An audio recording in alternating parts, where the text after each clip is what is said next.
Alrighty guys, so the first things we're going to need to do is just to do some tightening up before we put any 3D printed modifications on this.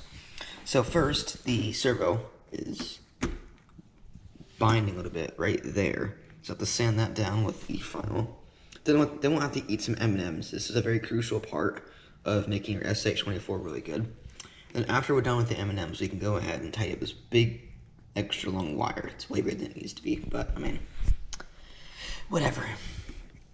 Throw a twisty here, small little zip tie on it, and just like tape it like right on top of there, so you still can get the full travel and it looks a lot nicer. So let's get right to it. Alrighty, so the first 3D printed mod I'm gonna be installing is these fenders I have, something like that. I haven't installed them yet, but it's pretty obvious. But I'm fairly certain they go like this. Not 100% certain, but that does appear to be how they go. But I'll come back to you guys once they are on, and I'll put a link to these down below. Alrighty, so I just got my my fender flares, or no, my like inner fenders installed. Now I was gonna put on these rock sliders, however, these appear to be great rock sliders. It looks like they'll just glide right over them. I actually took it out in the water, and it does actually work. You can see there's water. Right, there you go. Oh. Almost. But there is water in here that isn't actually going inside the car, which is pretty sweet. But, yeah, I just did this, put some screws in where I could on both sides.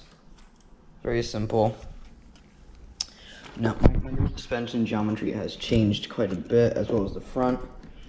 And one more thing I've also done is I removed the front bumper. Here it is. I actually broke an LED on accident because it was rusty. And then I got the roll bar back on it.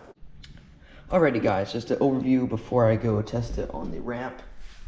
So I will tell you, I put the front bumper on. I was talking about, I have my rock sliders, fenders, whatever you want to call it. I have my custom made battery tray. It needs some work. It's not fully mounted in. This little door would come out like this, and then pull the battery out. Keep that in there, obviously, but just friction holds it in like that. Then what I'm really excited to show you guys is high clearance links. You can just look at this thing here. It looks mean right underneath. Like, look how good that looks. Go over anything now. But now it's really time to see if it'll be able to do the 50 degrees. So let's get right to it. This is my first time. I don't even know if it will do it.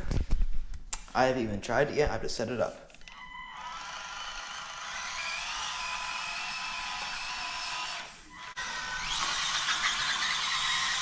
Oh wow. Oh, okay.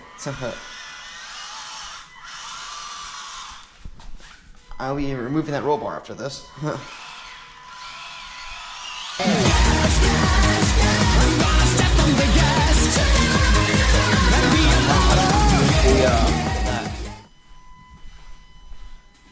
Also, a side note, I've actually developed a clicking sound when I was driving it a lot. Listen.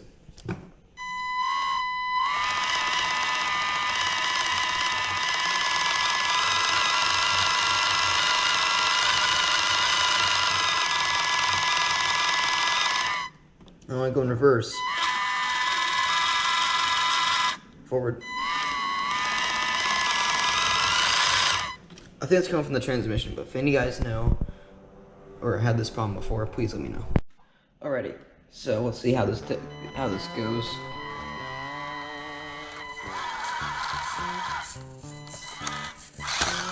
Okay. Let's see. It struggled on this before. I'll insert the clip right here. Oh, there you go. Come on.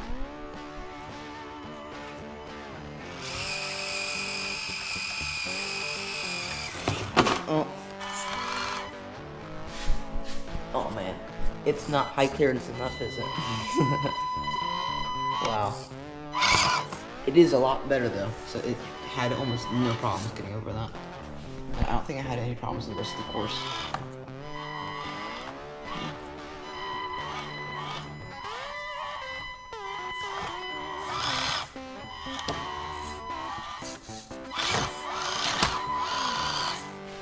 Okay, there's a small problem in there with the beatbox, but that appears to be okay.